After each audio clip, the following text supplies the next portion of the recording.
Oh, well, it is time for the third and final night in Charleston. In fact, the time has come and gone. It's over. And what a doozy. I don't even know what to say, really. This is one of the shows that is like, what's even the point, really? You see the whiteboard? I should just step back, let you take a gander.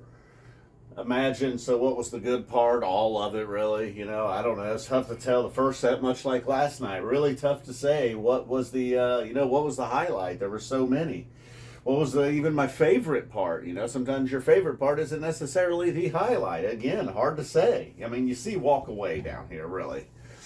There's many times throughout the history of the band, when they're feeling it, things are going well, Walk Away makes an appearance and just takes the excitement up a notch. And that was certainly the case tonight. And Runaway Jim, as you can see, Jim and Foam. A lot of old school feeling sets, a lot of 1.0 songs, and no different, including, Jim and Foam. Wow, that just feels like something like, what is this, 1993 or something? Like dusting off one of my old St. Louis CDs. What's going on here? And then that trend continues. Although the telephone ring here tonight, maybe like a 90s cordless phone or something like that. Battery could have been a little low, perhaps. Thread making an appearance. Now, this happened on the jam-filled night at the Baker's Dozen. We got a Hall of Fame quality night going. And look, the Wolfman's brother wasn't just about the telephone ring. There it set the tone for sure. Okay, it was a nice ring, and then it just went up and up from there. Wolfman's brother, certainly one of many highlights. Foam played really well. Like I said, you got to walk away down here. They were just getting started. Showing a little bit of everything, like a nice composed piece here from an era, and then, what the hell even is that? And then Thread, okay, making a little more sense. You can see this was the beginning of maybe the modern era of songwriting. Kind of reminds songs that have that sudden turn in them, where the song is suddenly different. And then Stash, really, again, and they're in the Foam category. Even maybe a slightly less, what in the hell is this feeling, than Foam. So Foam was really cool to hear. And like others this tour, not just played on a whim. Certainly practiced and ready to go for the stage time, Foam was. Then, so if the jam was mild to high, high, it got near the high points in Wolfman's, really. There was, showing what they can do, really, all around, including just some classic rockin', like Runaway Jim, 555, Walk Away. The Mike songs have been on fire. Not necessarily the case with 555 tonight. Not Destiny Unbound or Mole levels, very good. And Stash coming, maybe didn't reach the Manchester levels, or where the fuck they open up this year? Was it Manchester? Where did they open up this year? Back in New Hampshire, that Stash. That city. Oh well, forget it. Never mind that one. Never mind that city. But you might want to take a look at that Stash if you haven't already. So really, for a set that I was like, I'm not going to say a whole lot about, I said a lot, really. Maybe a lot deserves it. It's one, either you're going to say nothing or you're going to say a lot. Apparently, I said a lot. I don't know. What was your favorite part, really? Who knows?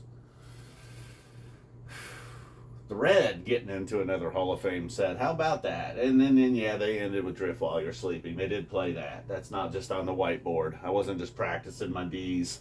Set Your Soul Free, coming out as like, maybe a bit of a groan, but much like Soul Planet, it is, it's usually not you're usually not groaning once it's done. And maybe the longest set opener, maybe You Enjoy Myself. I'd say perhaps the longest set opener of the tour so far. But no, that actually went to You Enjoy Myself, maybe, I don't even know where, Austin or Boulder, maybe. Wherever they opened up that set too with You Enjoy Myself.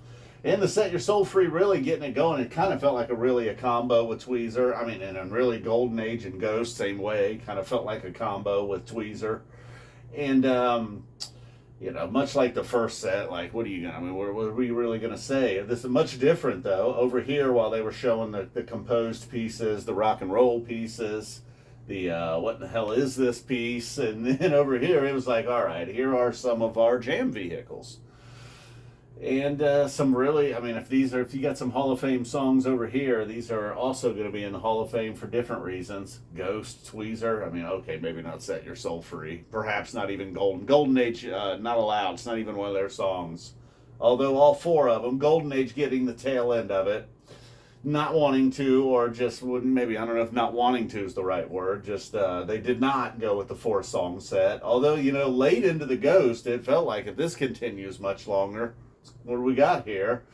So we get the G's. The Tweezer was probably, again, it's hard to say what was the highlight. The Tweezer, it was like, and then, what was it? Maybe very early on, Mike had a moment where he was just really taking command in the Wolfmans, to where Trey even sat back and had him a sip, looked at Mike, and was like, all right, let me try and get in here. I don't know if I can hang with this guy over here. He was able to. By the end of Wolfman's, he was smoking. On fire, in fact. A lot of that tonight from Trey. So then over here in the Tweezer, it was there was a point where maybe it seemed like they were going to move on. Like perhaps they had used up a lot of the jam time and set your soul free, but oh God, that was certainly not the case.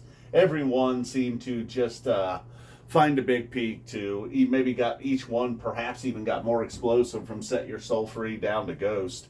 And then Golden Age coming through, just playing its role where, perhaps you're going to get a ballad there. No, you're going to get a Golden Age just to kind of continue the jam party. So really, just that whole big block there. I don't know, nothing really. So I suppose the Tweezer separated itself, Set Your Soul Free and Ghost right there with it. And then Golden Age, okay. Didn't quite make the podium. And then we had the Battle of the Bands, Old Phish versus New Phish. Two very similar songs, play a similar role very often. I don't know why they would do this to Life Beyond a Dream. I mean, just leading it to a slaughter. And so going head-to-head, back-to-backs, Life Beyond a Dream, Slave to the Traffic Light, and really, it was not much of a battle. It was a bloodbath. Slave to the Traffic Light, while Life Beyond a Dream, Trey played his heart out. It was screaming by the end. Slave comes back, follows it right up. Oh, the longest goodbye in the history of the band, I believe. These two songs being played back-to-back.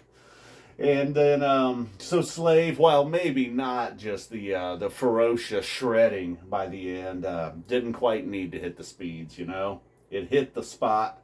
Slave to the Traffic Light, ending another great set, another great show, although it didn't end the show. Tweezer reprised it, of course. Meatstick, Turtle in the Clouds, a lot of dancing. Trey very fired up, Hey, he's got a day off. We'll be taking lots of a leave tomorrow. Maybe ice in the knees. Trey was very active during the Meatstick, obviously. Got to do the dance. Turtle in the Clouds. I don't know what that is. That a dance? I'm not sure. I don't know what's going on in Turtle in the Clouds, but there was more activity. Finally, Mike was like, I'm just going to go over here and hang out and play the bass for Tweezer Reprise, okay? Trey was like, all right, I'm not done dancing.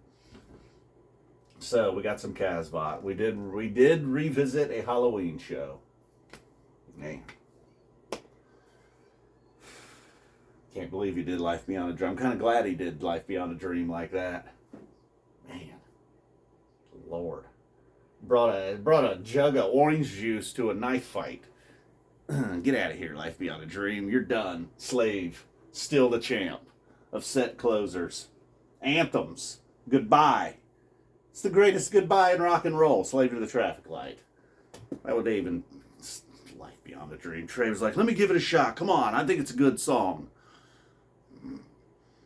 Nope. It's okay. Fine. People like it. Sure. Same thing with Drift While You're Sleeping. I'm sure somebody will be like, hey, I like Drift While You're Sleeping. Yeah. I know. You can find people that like everything. People that put mayo on hot dogs, too. A lot of dogs tonight. Jim. Okay, this is about a man, but, a wolf. And then a big piece of dog shit. All right, boom, we're out of here. Hey-o!